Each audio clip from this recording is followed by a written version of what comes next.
Okay. So thank you very much, ladies and gentlemen, for coming. During this session, my guest is Mr. Esayas Wolde Mariam, the Chief Commercial Officer, Ethiopian Airlines.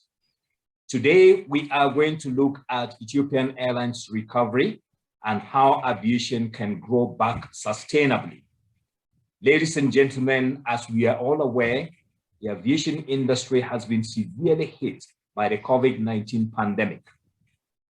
Even in good times of aviation, Africa was struggling to participate in global aviation. It accounted for just about 2% of intercontinental traffic. Many of the continent's airlines have not seen profit in a long time, and a good number of them have been liquidated or are under receivership. In fact, since the beginning of 2020, when the COVID pandemic struck, at least 8 African airlines have gone out of business or are in the process of doing so. Amidst all the difficulties brought about by COVID-19, Ethiopian Airlines continue to stand out. It has craftily scaled its passenger and cargo businesses to match demand and kept Africa connected to itself and to the rest of the world. In this dialogue, the Chief Commercial Officer of Ethiopian Airlines, Mr. Esayas Wolde Mariam, we will explore the journey of the airline since COVID struck, how ET has managed to maintain its operations, staff, and network relatively solid, and what prospects Mr. Wolde Mariam see for Africa aviation going into the future. He will also shed light on the single African air transport market and the Africa Continental Free Trade Area, time permitting. Ladies and gentlemen, once again, you're welcome, relax, and participate in our conversation. You can send us questions through the link, and we would respond to them at the appropriate time. Mr. Esayas Wolde Mariam, you're welcome to the program. Thank you, Mr. Kuchi. Before we actually get into the real take of things, can you briefly paint the picture of how COVID-19 has impacted air transport globally, and in particular in Africa? Well, you know, COVID is all about locking down the entire world as it has never been seen before. So governments, regions have completely shut down their airspaces. So the whole aviation scheduled operation has come to the standstill. So this is something which has never been precedented before. So it can be said like a complete shutdown. Wow. So, but as a region, would you say that Africa has really responded appropriately to the COVID pandemic? Well, yes and no. When it comes to being very much vigilant to fight the pandemic and locking down everything like countries in the Northern Hemisphere did, Africa has more or less done that. But you know, the people in the Northern Hemisphere, they have the economic muscle to get by and to feed their people. But in Africa, people are having daily wages. They have to go and work to start eating. You know, more than what the pandemic impacted the people, the economic, you know, the economic down and the depression that has been caused by the COVID pandemic has been more forceful, I could say. So it could be a little more premature instead of, you know, following the protocol of World Health Organization, which was saying that no, not necessarily completely locking down, but people have to follow health protocol and other things. That would have been the right way, like quasi semi-closure and semi-protection of the economy would have been the. Yeah, but you're right. And like I said in my introduction, some of them are already going into bank, particularly in our part of the world. And the rest are actually. Now, we also see that in other parts of the world, like in the US, so far, the American government has given airlines in that country in the region of about $65 billion to support them during these difficult times. In Africa, I'm not too sure. Has Ethiopian Airlines been given some support by its government to cushion it against the pandemic? Well, we wish we could have gotten, but we do not have a very rich Uncle Sam to support us in that way. So we tried to contend the situation all on our own. So there has not been any government support by way of cash bailout. And surprisingly enough, there has not been any layoff of our 17,000 employees. All of them have stayed in the payroll. So we did it. We succeeded with this all on our own with our agile strategy. But that's really interesting. You had 17,000 employees and not even one of them lost his or her job during this difficult period. Now, but tell me, how did you manage? How were you able to generate enough cash to pay for all the salaries and support them throughout this period?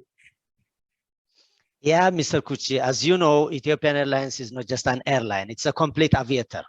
We have different business groups. We have MRO, we have a separate company for ground handling, separate one for catering, separate one for cargo, global cargo, regional express, as well as Aviation Academy. So it is quite a diversified business model. We even have hospitality and hotel within our business group. So what we did was that at the time of the pandemic, number one, because about 45% of the global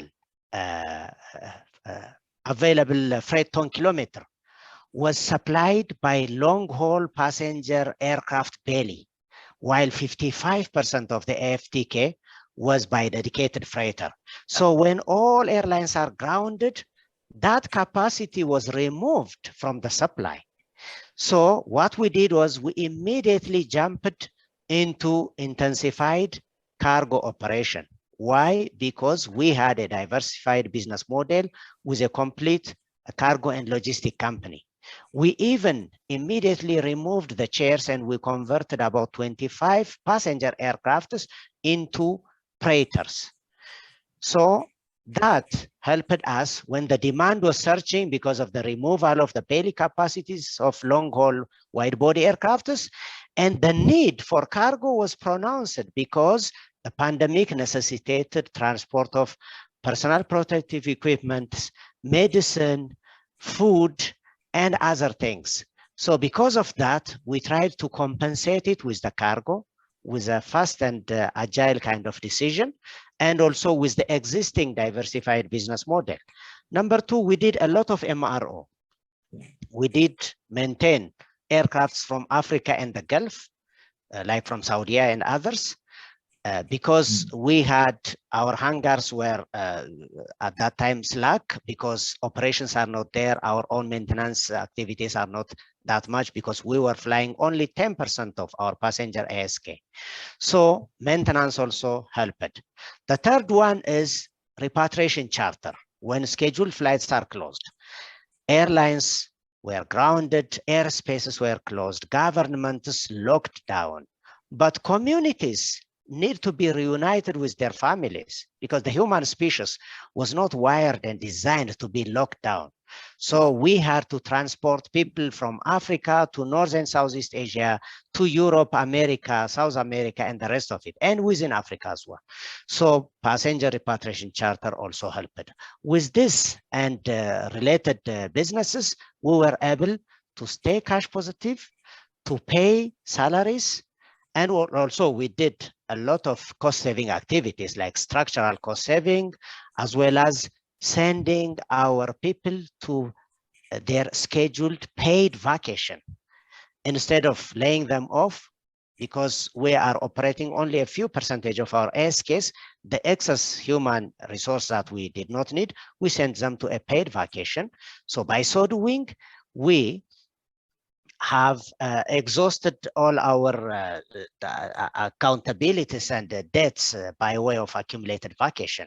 So by so doing, we were able to contend with whatever it took, and we were able to stay cash positive and pay our commitments. Wow.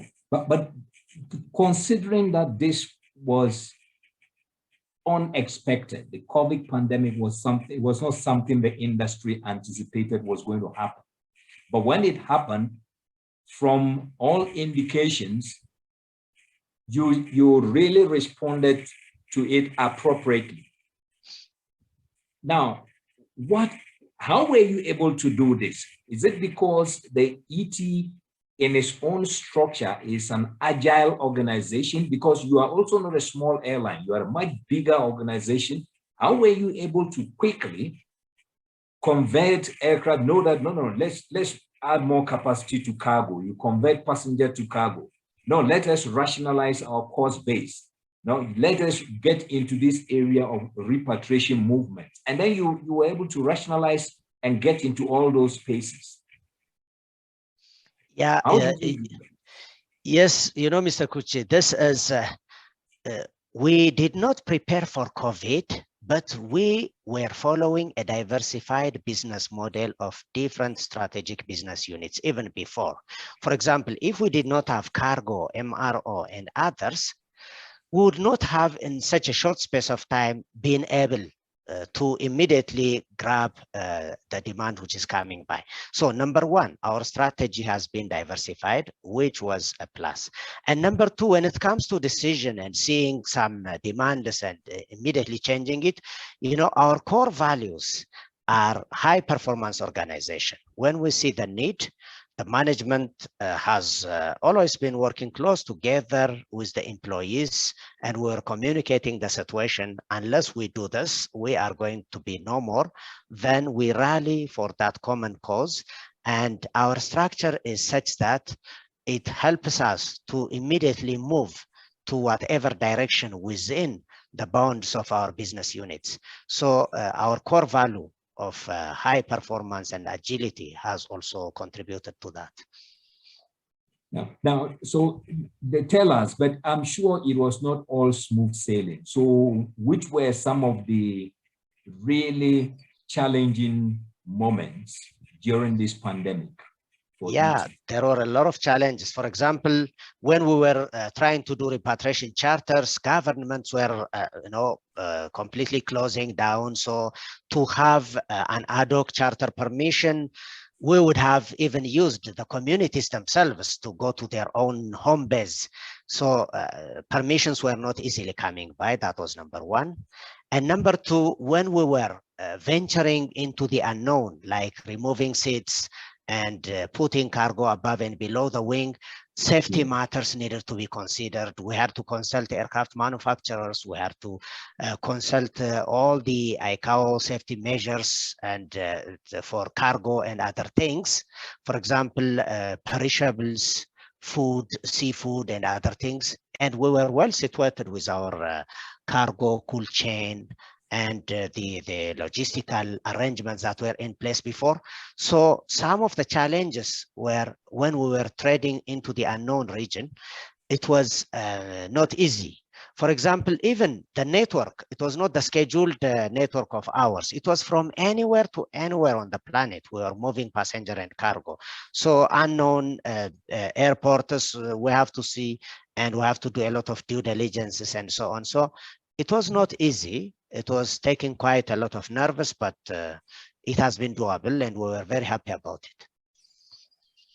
Wow, you must have a really dedicated and very focused team that rose to the occasion when the need really arose. How did you go around the issue of governments, particularly in Africa, coming up with ad hoc health and safety measures as you were trying to move passengers between countries? We're strictly following the new directives which were coming from World Health Organization and different regional and country CDCs. We're working with health ministries, public health authorities, and we're complying with the diverse requirements within Africa and elsewhere in Asia, Europe, and elsewhere. So what we did was we took all the demands by country. So there has been a lot of communication with them, and the embassies in those respective countries have helped us a lot. For example, to repatriate passengers from Africa to Korea and Japan, the Japanese and Korean embassies in Africa were of a good help by telling us the host countries' requirements as well as the destination, their respective countries' requirements. So it required a lot of coordination, a lot of precise planning. As you said, our employees, our operating crew, and our management, it was quite like a choreography.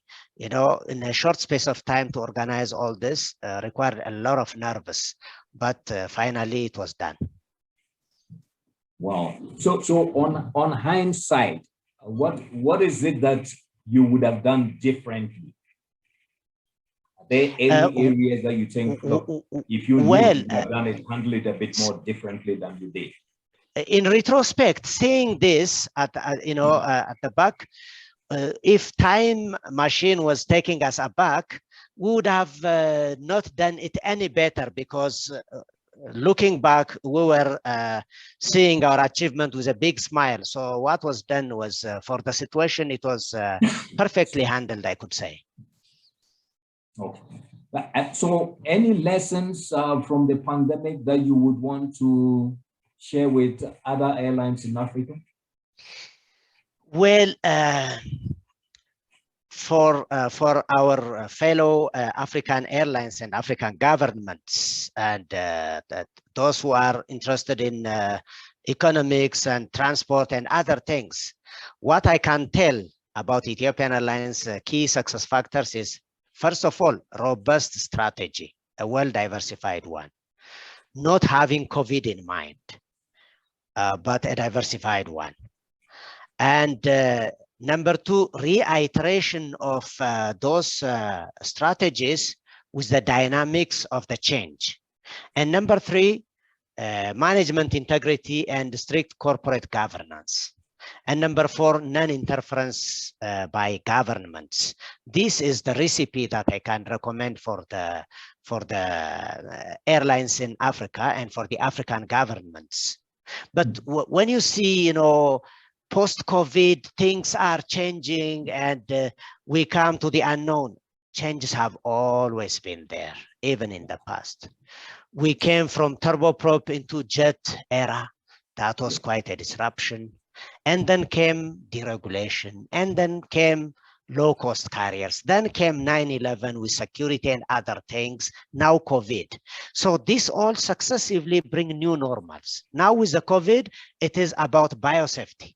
Biosafety is becoming the differentiator for the comfort of the customer, as well as also for our cost management and other things, So now vaccine passports are going to be introduced, touchless travel, contactless sales, contactless travel, all these are going to be there. So, all these things, disruption has always been there, but having that in mind, it's only what type of disruption which is coming that we do not know. Otherwise, we have to be ready for change, and we have to be very much agile in all our structure, how to move from one step to the other. So that's what I can say as a suggestion for our fellow African airlines. So you actually agreed with the thinking that going forward, aviation will never be the same again. Of course not. I mean, aviation has never been the same again with all those changes in the past, after deregulation, after low-cost carriers, after 9/11, and now with COVID. Because now health and safety, the biosafety is going to be given emphasis, and the way people travel is going to change. The way legacy carriers are giving service is going to change, and the IATA travel pass is also very important. Touchless travel from end to end. So this will change travel like not happening before. So definitely, it's going to be a different one. Wow. So and with all the video conferencing and Zooming and all that is now taking place, is this likely to impact business class travel in particular going forward? Well, yes and no, because people may not travel for business because they have started doing business at a remote like we are doing now. But yes, people travel for leisure, for meeting families and relatives. And depending on their position in the economic pyramid, they can definitely choose to travel, because travel will never be substituted anyway. As we said on the outset, humanity is never wired or designed to be locked down. We are a mobile species. So for one reason or another, if not for business, maybe for leisure, maybe for other things, we definitely keep on traveling. So the role of airlines is to keep watching for the unfolding demand and to cater for that. So we need to be very fast in adapting to the needs of the new future traveler. So in your estimation, would you think that Africa is ready for this change that is blowing over the world in the aviation sector? Very much, yes. I'm very optimistic, because Africa would have something you call the latecomer advantage. Look at the e-commerce which was brought by the airlines with the credit card and other things. And Africa was not well covered in that kind of a thing, because it was cash economy, it was cash, invoice and check. But Africa overtook with mobile money, for example, which is quite an invention for the people in the Northern Hemisphere. So the latecomer advantage is always there. And I'm very optimistic that Africa, with the pace that we are going, we can, not only follow trends, but we can set trends and be able to contend with the changing situation and be able to be successful. That's possible. But having said that, you see that in Africa, up until now, many of the countries around the world are making progress with vaccination, COVID vaccination. In Africa, we are actually still at the bottom end. Now, and you earlier mentioned about COVID passport. Should this become a reality, is this not likely to impact African travelers? By one means or another, the provision of vaccines to Africa is still happening, but we need to have, because it is a global pandemic problem. It is not only Africa's problem. So the entire globe, especially those who are well-to-do in the developed in the first world countries, they have to be able to help. Because if the pandemic does not go so quickly, they are going to be affected, because the entire world is integrated. In African proverb, we have a saying which goes like, a cow will not be fattened by half. If it is fat or thin, it is in the whole. So the whole world is an organ. So those people who can afford for their people, they have to be able to cooperate to help continents and regions like Africa with the vaccine, because whatever goes around comes around. Even their biosafety and recovery will not be attained if Africa is not also covered. So African governments have to work hard, and also the world has to cooperate in that. If we do that, definitely we will be able to recover the African aviation sooner than later. And most of all, Africa's problems, most of the African problems have to be solved by Africa itself. For example, Africa has not been transacting with each other economic-wise, as much as it transacted with overseas. So that needs to happen now with Continental Free Trade Agreement. We have to sell and buy for each other, for capital, employment, business opportunities to sink on the continent's soil. That would help the recovery faster. That's number one. And right now, African governments are fond of giving flying rights and the air traffic access to other airlines coming from overseas, not to each other. That needs to change. They have to help each other. Why is that so? Well, you know, even before we had the Yamoussoukro Declaration and other things, everybody has adapted it because we in Africa are good in invoking slogans, but not applying them. That needs to change now. The governments in Africa have to have the political will to grant each other free and restricted access with the SATM initiative. So whatever the AU has brought out, we have to put it to the letter. By so doing, we can help each other because African airlines fear competition for their respective national carriers. But that is a complete misunderstanding of the entire strategy, because all African airlines put together, they have only 20% of the aviation market share, while 80% is being uplifted by non-Africans.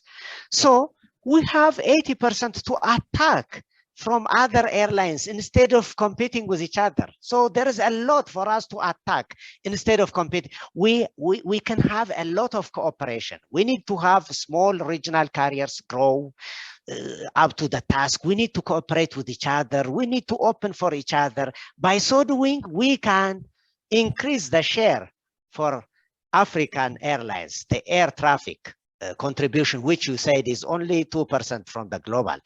So there is a big pie of the cake, which we can snatch from others. So instead of us scrambling with each other. So this is number one. And number two, even look at visa granting for each other. For people coming from Europe and America and Asia, African countries are granting visas on arrival or no visa or whatever thing. But for each other, we are very cumbersome. This needs to break because we need to be free for each other. For example, look at Ethiopia. As a government, Ethiopia has adopted visa on arrival and visa online for all African countries. So this would help, you know, the transport exchange of people and goods and visit and all. By so doing, we can contribute to the recovery. So most of the solutions for Africa's aviation and transport recovery is within Africa. Yes. So we need to do that all the more.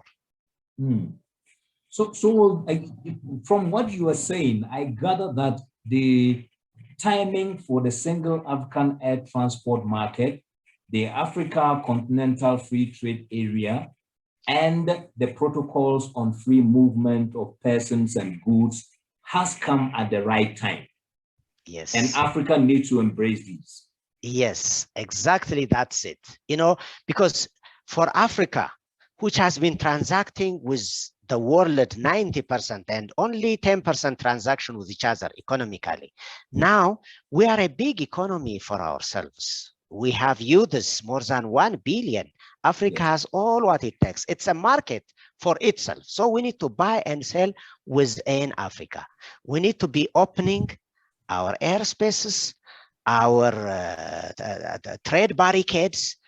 And this is the very right time for us to implement all the initiatives of the AU, like the SATM and the free trade area. By so doing, number one, we can help the recovery of African aviation. And number two, the African economy, the AU 63 vision and other things, they can be attained sooner than later. So this is the very right time that we have to embrace and implement all these good initiatives. Yeah, but the challenge, Mr. Essayas, is that if you look at the single African air transport market to date, only 35 countries have actually committed to it out of 55. Now, why do you think some countries are still not seeing this bigger picture of an Africa that can help itself and grow to be better? Yeah. First of all, although it will be impossible to speak on behalf of what they have in mind, but what I can say is that we Africans need to be confident on each other. We need to disabuse our thoughts. We have a lot of potential. Others are coming to Africa for their own sweet sake. You know, Africa has much of uncultivated arable land, youths who are a demographic dividend. Africa has the natural resources. Africa has all the good things. Look at the tagline, the commercial tagline of Ethiopian Airlines, the new spirit of Africa. Africa used to be known in the past for conflicts, coup d'etats, famines, and other things. But now Africa is one of a decent economic growth zone.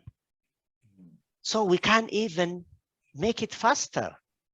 So people need to emerge out of the colonial state of mind that only others have a better way of doing things.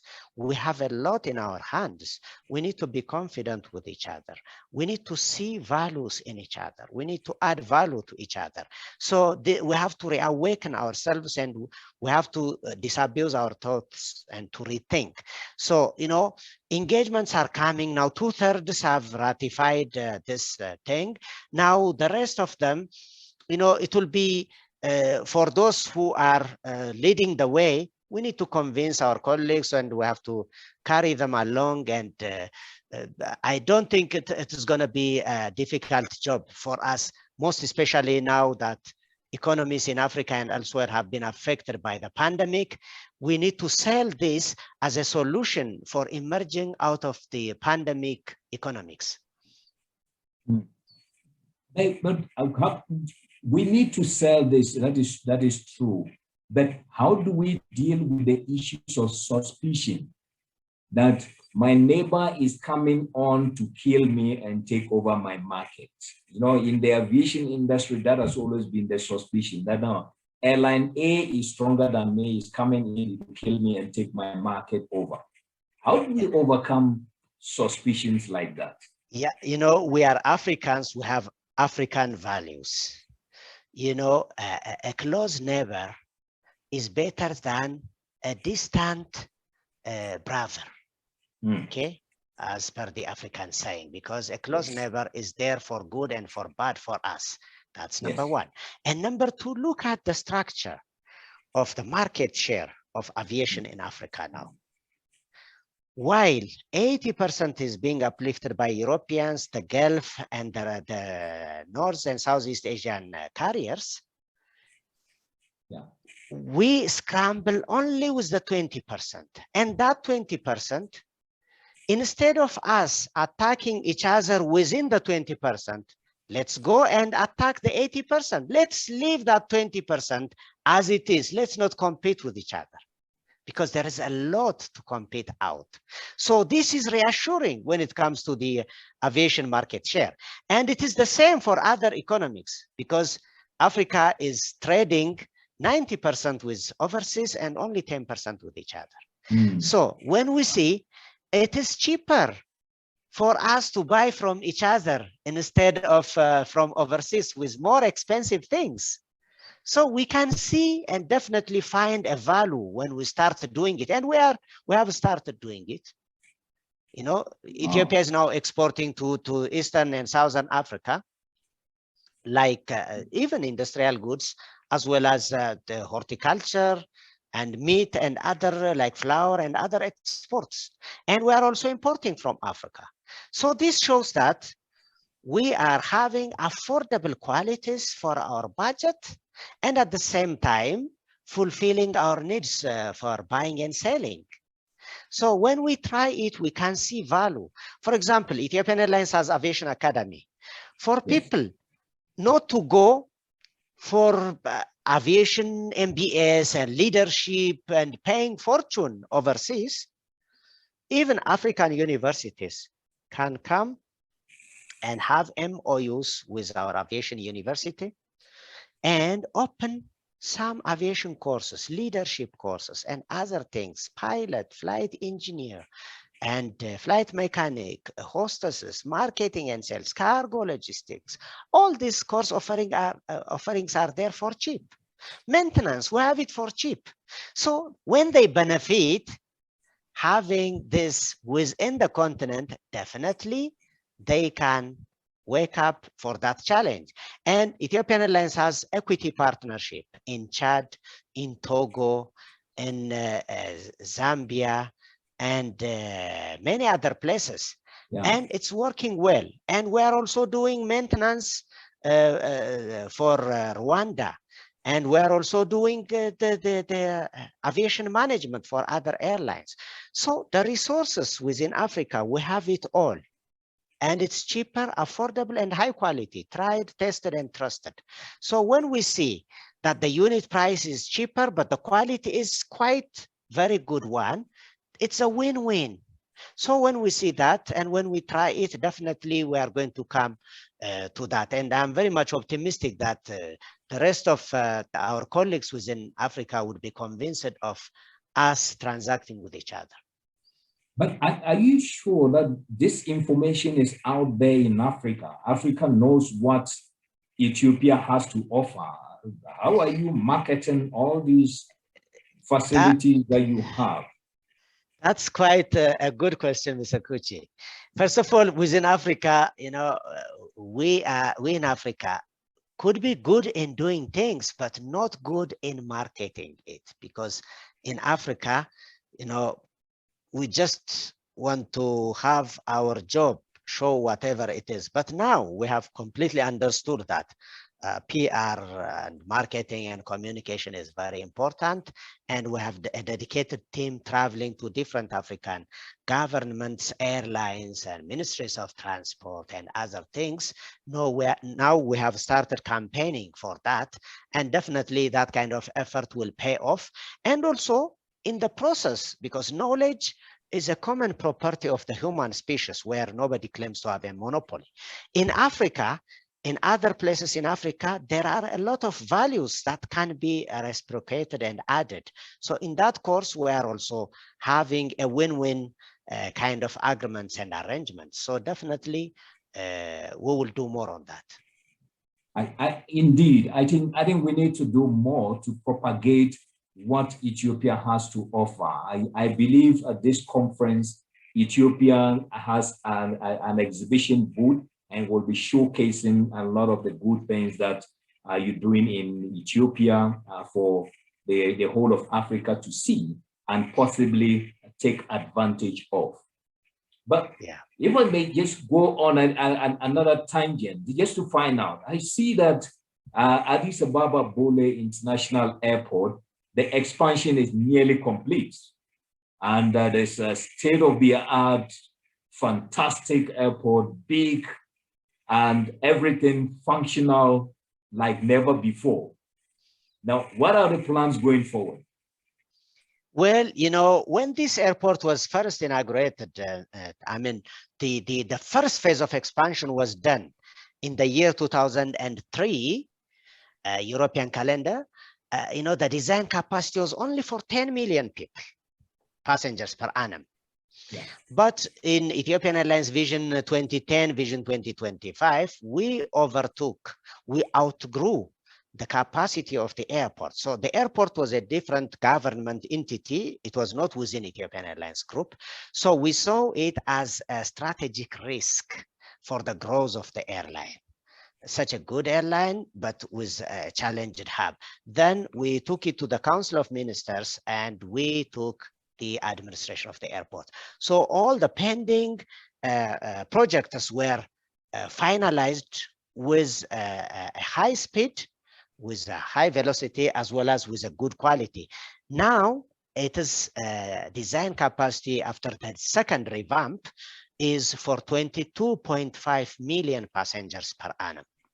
Wow. Right now, pre-COVID, in the year 2019, Ethiopian Airlines had already reached 13 million passengers per annum. So it takes us for the next 5 or 6 years, but we have also designed and had approval from our government for a completely new airport city with a maximum 100 million passenger capacity per annum, which is 35 kilometers south of Addis, lower altitude, and a better engine performance for payload and other things, which is to be connected with this one.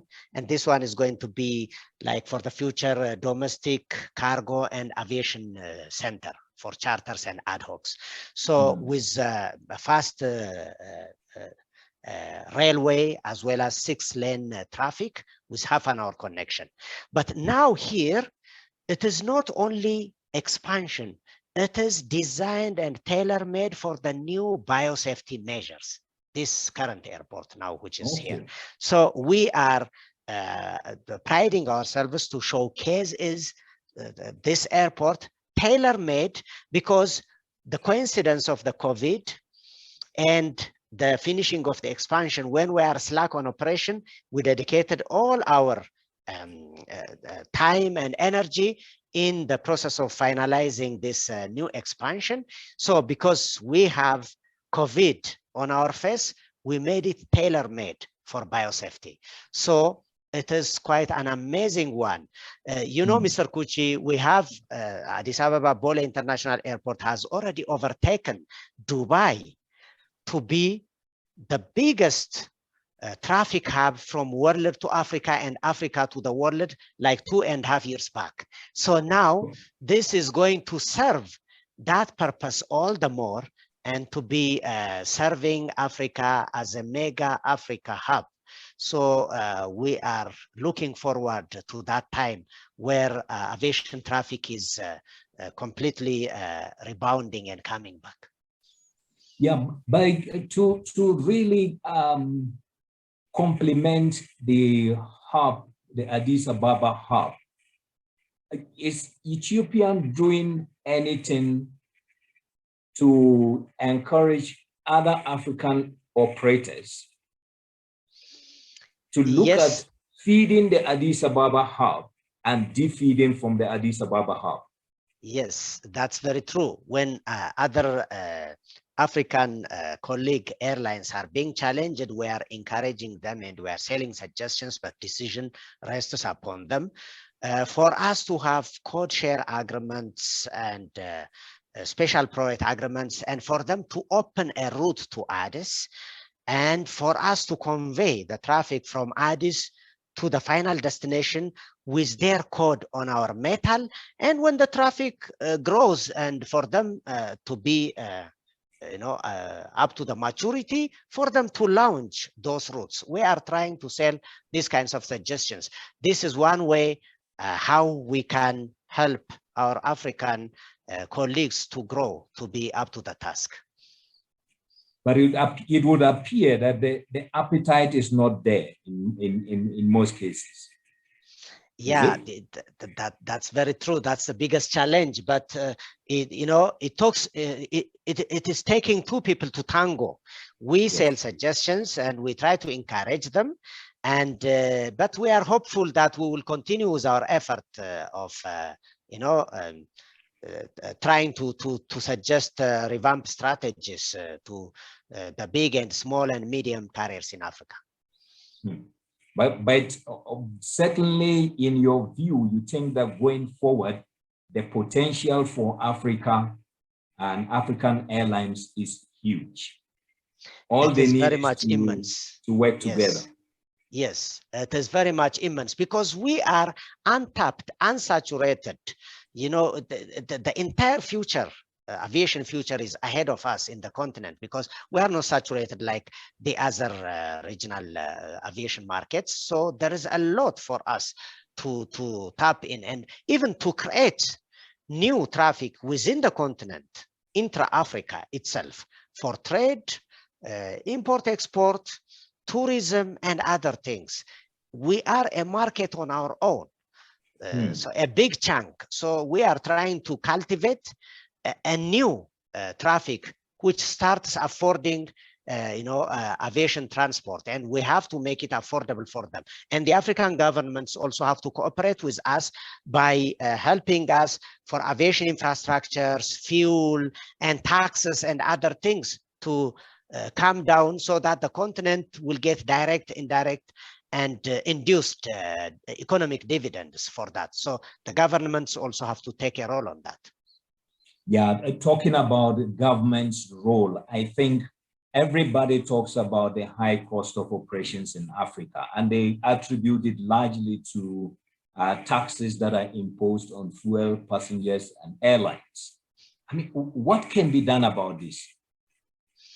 Well, it is, if a certain country X in Africa does not get much on aviation tax, they can get much more by way of import and export, by way of job creation, by way of other taxes, and from tourism and other things. So it's a matter of reorienting ourselves, and also, when we create jobs and when we make imports and exports affordable within the continent, instead of countries importing from elsewhere with a higher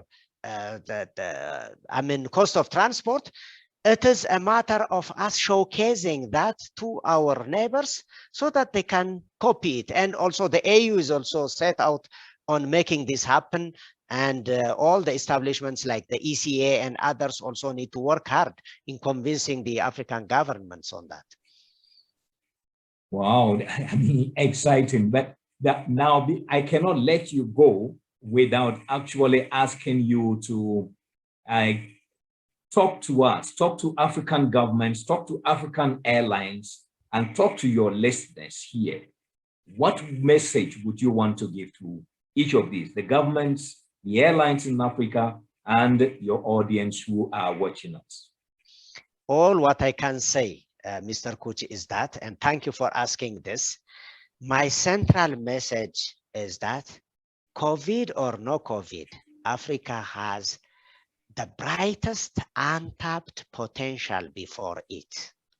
And it does not take anything except our young 1 billion population, our natural resources, and our airlines and our African governments working together for the common end of making Africa a better place to be, economically for its citizens, and also for Africa as a continent to contribute something better for the global economy.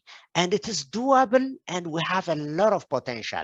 Look at what we are wasting when we are transacting with overseas. We send only raw materials for a cheap price, and we buy imported expensive products with a longer distance and higher means of cost of transport. So let us work together, and the future is very, very bright for all of us. That's what I want to say. I tell you, what a note to end, Mr. Esayas Wolde Mariam, Chief Commercial Officer, Ethiopian Airlines. Thank you very much for your time, and thank you so much for sharing these thoughts with us. We wish you and Ethiopian Airlines all the very best.